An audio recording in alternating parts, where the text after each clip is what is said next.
Welcome back to the All About You podcast. And today we are going into the world of Reiki with my guest, Lisa. Lisa, welcome to the podcast. Sheila, thank you so much for having me on All About You podcast. I'm delighted to be here.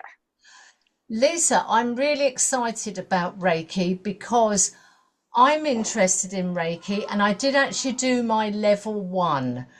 So I really want to start, Lisa, by just demystifying Reiki, what it is, what it can and what it can't do, because I think it's one of those, shall we call it, alternative therapies where you're not actually touching anybody, you're not sort of putting any, you're no needles, no sticks, no candles.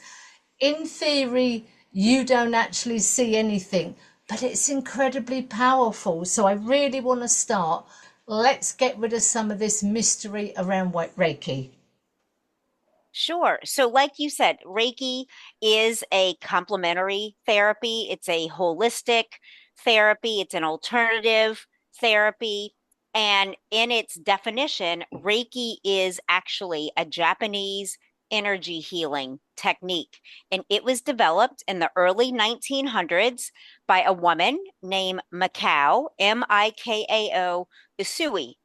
USUI. And I was trained in the Usui lineage of Reiki healing from my Reiki master about 9, 10 years ago as well. Like you did your level one Reiki training. I did level one and level two.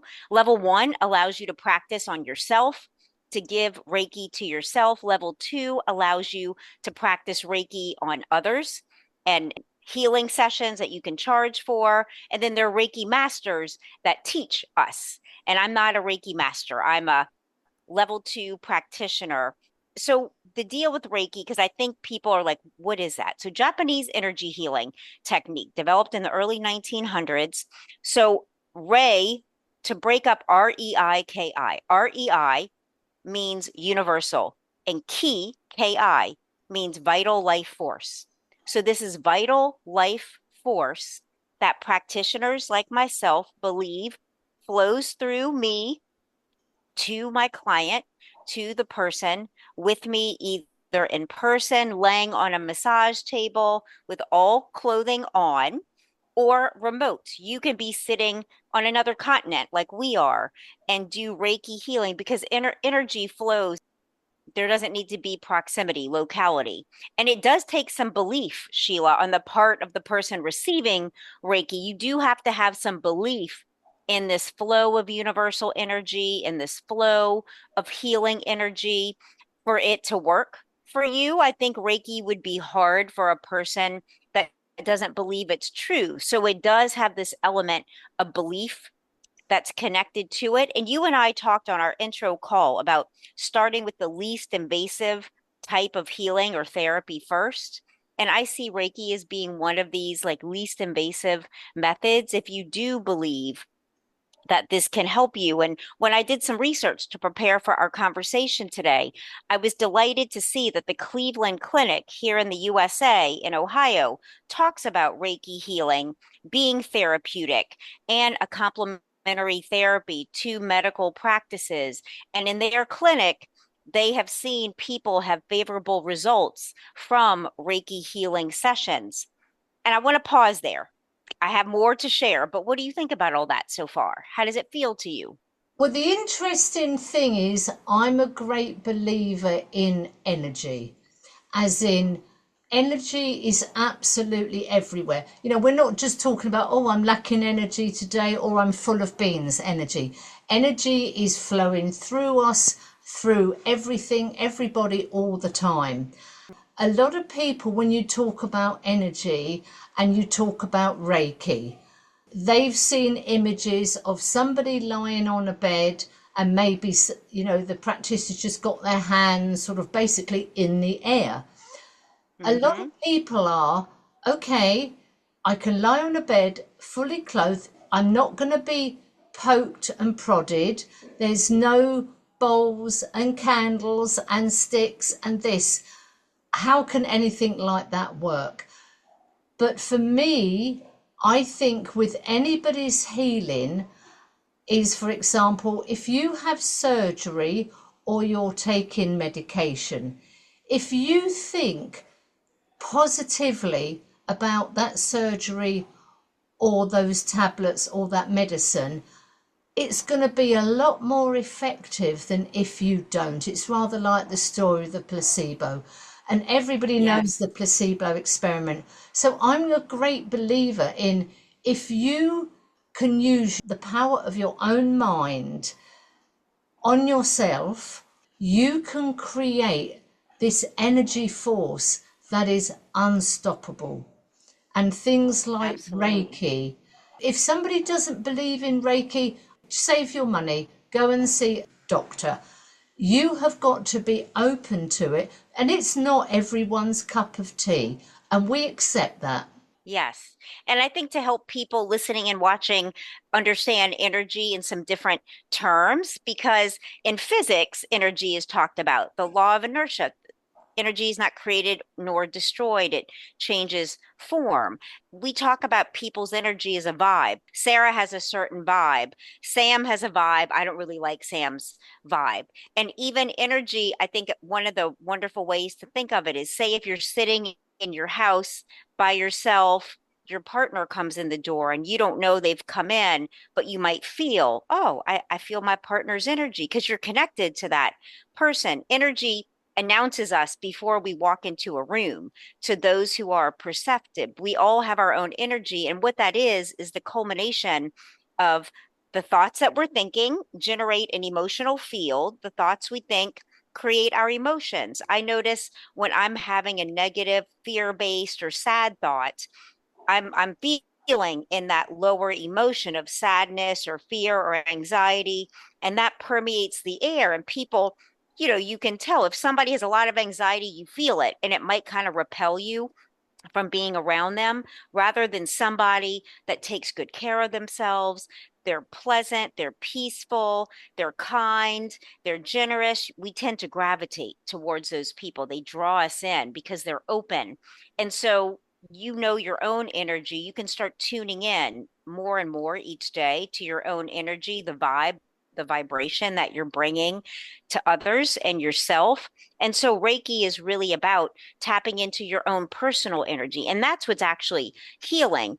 The energy, the healing isn't coming from me, Lisa Tahir. It's coming from this universal field of the collective, of source, and the person on my table or the person on the other end of the Zoom or phone. It's really your energy that I start to feel. And I actually do create an environment, Sheila. When people come in person for Reiki, I do light a candle, I have some incense burning. I like to create a very meditative environment for people, even though they're laying with their eyes closed. I give them a Tempur-Pedic eye mask. And so it's like a pleasant way for people to shift into more relaxation. And the clients that I've treated with Reiki, they've all said they feel this deep sense of relaxation. Many times people fall asleep and they might have an imagination, kind of a vision of a deceased loved one coming to them with a message. And interestingly enough, often I will also feel the presence of that person, a grandmother, a father, a mother. After the session, I'll take about 15 or 20 minutes for the person to sit with me and, what did you experience? And then I'll share what I experience. And very often they're in cohesion. We're having a similar experience. Or when I put my hand over their knee, I'm led to put my hand even actually on their knee, to touch their knee. They'll share with me so many times, oh my gosh, Lisa, that knee, I had surgery on that knee years ago and it's been bothering me. And I have no idea about these things. I'm just doing what I'm led to do, to place a hand on a knee, on a leg, on a shoulder, and often on the crown chakra of one's head. The chakra system, I think, is a unique way to also think about Reiki healing. There's seven main chakras: the crown, the third eye, the throat, the heart chakra, the solar plexus, sacral, and the root chakra are the seven we talk about the most. But when you read about chakras, there's like hundreds of energy centers. I just think it's so unique. What do you think about that? The chakra centers and this energy and Reiki kind of working in concert. I'm a great fan of EFT, emotional freedom Oh, yeah. technique, The and tapping, I think tapping is just phenomenal. So it I'm is. really into alternative therapies because it's so easy these days, isn't it? We've got a problem, let's pop a pill rather than get into the root of the problem. But I The think root cause, yes. exactly. If we can work with our own body, whether that's with the energy, whether that's with massage, whether that's journaling, all these things that are basically working with your own body has got to be far better for you than popping a pill.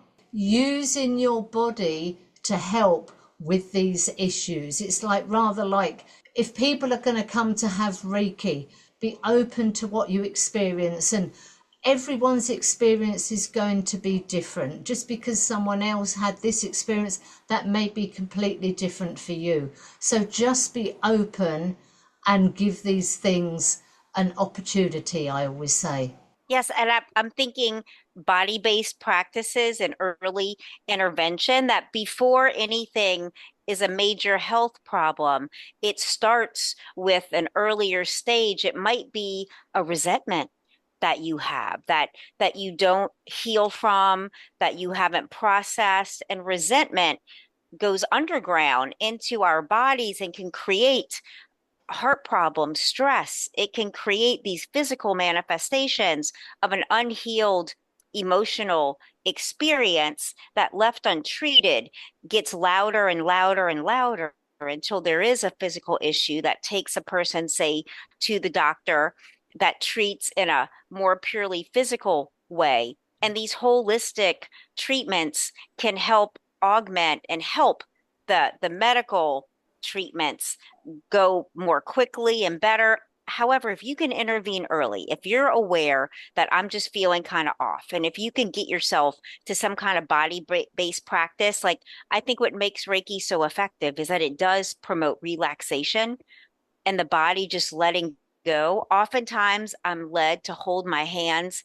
I always do over a person's heart chakra because the heart is where I think we experience things like depression and loss and grief.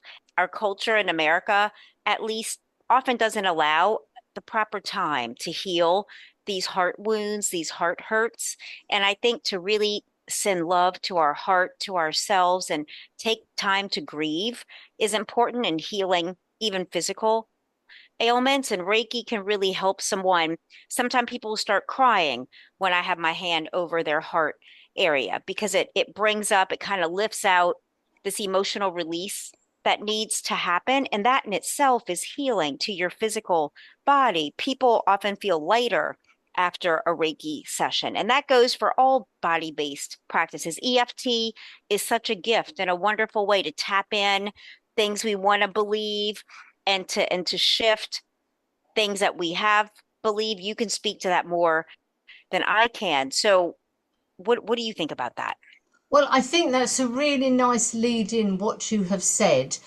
And I would like to try and unpick now some of the reasons that people will come to you for Reiki. Usually it's when I've been working with someone, they're in my therapy, psychotherapy practice. We've been meeting, and then they read on my website that I do Reiki and they ask about a session, and I divide the session. It's usually about 30 minutes of Reiki and like 15 to 20 minutes of processing it after so we can integrate the experience. 100% of the time, people have just a relaxing experience that they've needed, that their body actually can rest. People that have a lot of anxiety, a lot of depression, Reiki can really help every cell of their body relax so this can release and they feel restored at the end. It's like time compresses or expands, however you look at it, and they feel like they've had this huge nap or a full night's sleep in a 30-minute session. And oftentimes their body will feel hot, like an area, or my hands feel hot. I've noticed sometime when I place my hands on someone's feet to ground them at the beginning and ending of a session, that sometimes my hands feel really warm And sometimes their feet or knee or shoulder will feel warm. And it's like you actually feel that energy coming through you, and they feel it on the receptive end. It's quite powerful. That energy is real and it's being transmitted all the time. Like our conversation right now has an energy to it. And I'm feeling very uplifted and open and excited. And I sense you are too. Like we're having this shared experience of our energy really being aligned. And I think that's what Reiki does. It gets our energy realigned again to who we really are and where we want to go in our lives. I think one of the things that I've come to understand, we are not very good at relaxing now. In Mm, theory, if we come home to relax, for a lot of us, that might be binging on Netflix, that might be having a couple of glasses of wine. We are not really giving our bodies the chance to decompress, relax, and just come down from whatever's gone on during the day.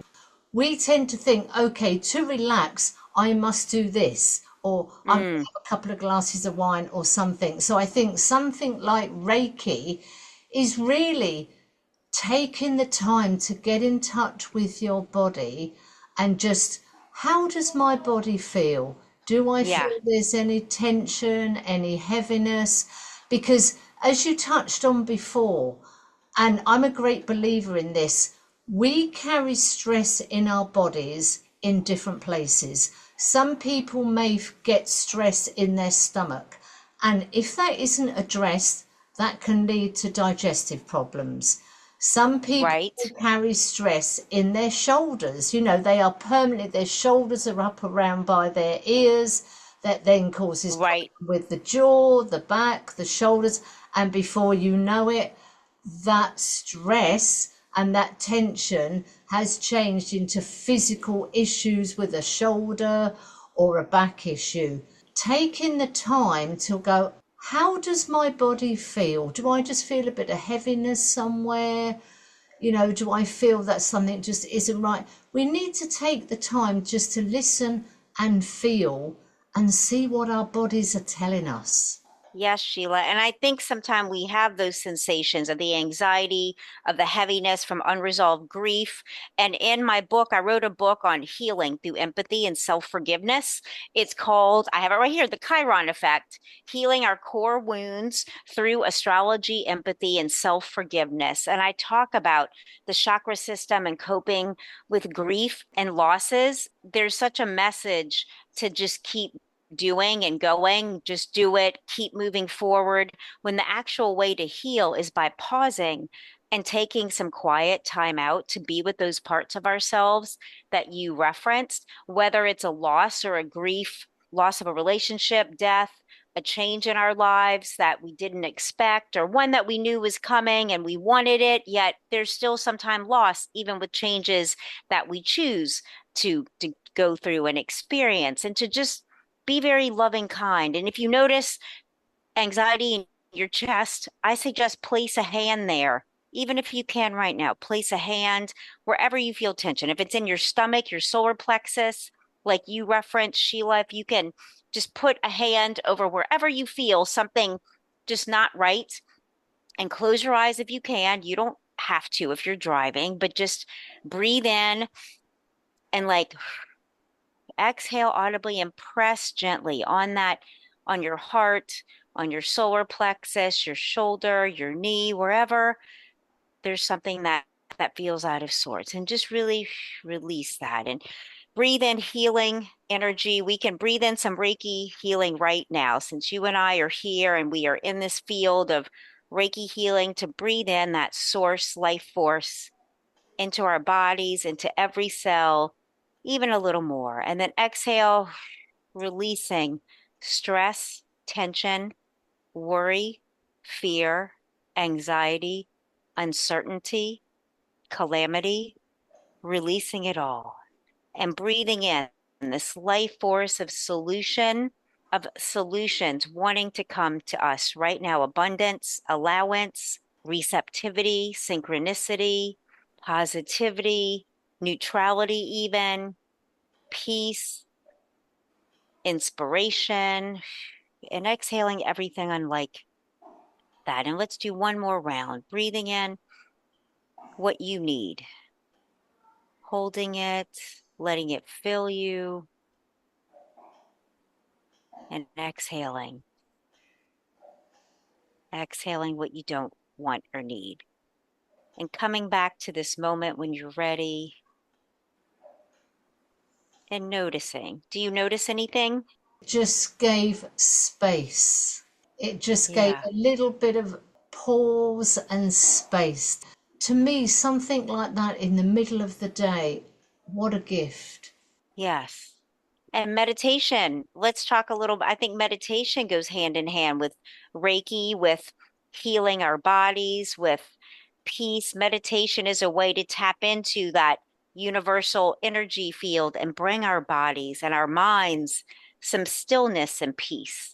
I think the interesting thing about meditation is people generally think, my God, I haven't got an hour to sit cross legged on the floor and And I always think that's quite funny because meditation could be just slowly washing a plate, slowly Mm-hmm. cleaning your teeth, slowly brushing your hair, Yes, noticing what you can see out of the window, just taking 2 or 3 minutes to do something like that is meditation. it is. It's meditative. Yeah. Like you said, to wash a dish and feel the hot and warm soapy water, let it soothe you, like really enjoy that sensation and even imagine everything. I'm just letting everything go down the drain with this dirty dishwater, like really releasing unwanted. A bath is symbolic as well, seeing everything go down the drain that you're letting go of, a shower as well. And really, like you said, mindfully brushing your hair, brushing your teeth, looking at your cat, petting your dog. We spend so much of our day, and I'm guilty of this. I'm doing one thing, and I can tell you the next 3 things I'm going to do after that. We are not very good at being in the now and the present.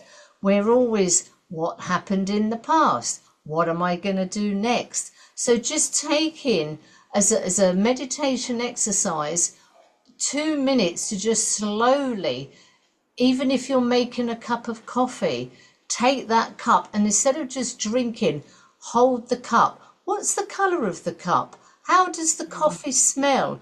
As you bring it Mm-hmm. closer, can you feel the warmth on your face and your hands? That's Yes, meditation. And that's totally it's free. soothing. And something you do It, half a dozen times a day. it's also self-soothing, what you're talking about, to slow down, to feel the pleasure of the coffee, of the scent, of the aroma, the warmth going down your throat. And in this way, we can do self-soothing practices throughout our day by slowing down to enjoy them. So, Lisa, how did you get into Reiki? Where was the spark for you to think, oh my God, I need to find out more about this? It was 13 years ago when I came out to Los Angeles, California, from New Orleans, Louisiana, and I had not heard of Reiki. And I started to hear about it here in Los Angeles. And the universe connected me with this delightful Reiki master teacher, Jules. Her website is healingwithjules.com, Jules. I highly recommend her. And I was drawn to her crystal shop and I started going to her meditations. And she offered a Reiki intro level 1 class. And I felt led to do it, where I learned about Reiki as you did and experienced the relaxation and the energy of it, feeling that warmth, and then wanting to be able to give that, to gift that to clients and incorporate it into my therapy practice, my psychotherapy practice. So I took the level 2 class. I felt like it really helped me come into more alignment. So just the universe naturally drew me as I was curious. So let your curiosity lead you to things that are next for you. Oh, I absolutely love that. Lisa, before we finish, can we talk about one of your clients and the difference Reiki made to them and their life? Yeah, one of my clients that I've been thinking of as we've been speaking today, Sheila, is the client that I had no idea she had knee issues at all. It's actually happened 2 or 3 times. And I've just felt led as they are laying on their backs, again, fully clothed on the massage table, bolster under their knee, a sheet covering them so they can be comfortable temperature wise, the incense going and some meditative Reiki music even. And I just felt led to put my hand on their knee for a really long time. And at some point, my hand started to get really, really warm. And when we went to sit down in my office and talk about it, they said, Lisa, that's the knee that's bothered me for so many years. And I felt it getting warm and then hot, but in a pleasant way. And it feels better. It's not, it was hurting when I came in, and now it's not. And it was just remarkable how the energy knows where to flow. And I didn't know that consciously. I didn't have any note or intake that her knee hurts, focus there. So it was just really beautiful and synchronistic to me that the energy knew where to lead my hands to touch on her body that she needed the most. Oh, that's a brilliant story. I'm just going to tell you my experience I'd love to hear. that you reminded me of. When I had completed my level one, I was talking to a friend and she said, "Oh, I want you to do Reiki on me." I said, "Okay, fine." So we started the session. I was running my hands along her body, not touching, just way above her body. And I kept coming back to like the lower stomach area. And I kept scanning, kept coming back, kept scanning, kept coming back. There's something going on here. I said, I don't think it's the stomach. I don't think there's digestive issues, but it's a little bit lower, sort of in the lower abdomen. And it turned out she was trying to become pregnant. Nothing Wow. was happening. She said, "Well, it's funny you should say that." She said, "We have been trying for quite some time to start a family. Nothing is happening." She said, "It's interesting you've picked that up." Wow. So she went to see a healthcare professional, and cut a long story short, she is now a mother. To Yes, that's me, amazing. that to me was just, oh my God, it's just amazing. So It is yeah, amazing. That's a both beautiful brilliant, brilliant story. stories. So, Lisa, I'm going to include all the details to your practice, to your books. And the good thing about Reiki is you can do it with anybody around the world online. You're in the US, I'm sitting here in Spain. That doesn't matter with Reiki. And that is such an amazing thing. It's amazing. And the way I like to do that, the remote session, is that say we do a Zoom or a phone call and you're laying in a comfortable position, I'll ask like have a candle that's lit if you're able to do that. And I can send you an audio track of some peaceful Reiki music that I really like to use. So you have that on in the background.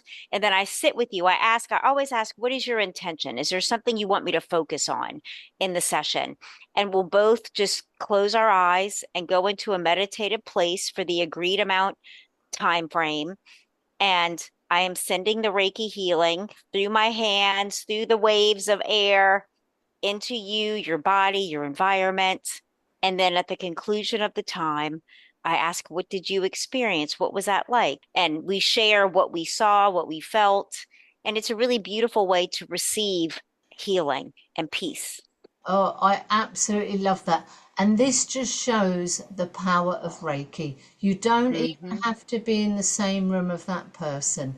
Thank you so much for taking us into the world of Reiki. And it's something I'm really interested in. So thank you for sharing your experience and the possibilities of Reiki. Thank you. I really appreciate you wanting to talk about this, Sheila. It's really energizing to share this with you and our audience. It's delightful. Oh, thank you, Lisa. So, thank you so much for listening to our conversation. And I really hope you took something meaningful from it because Reiki is incredibly powerful. I think Lisa and I this afternoon have just scratched the surface. So, I will include all the links to Lisa's books and websites so you can get in touch.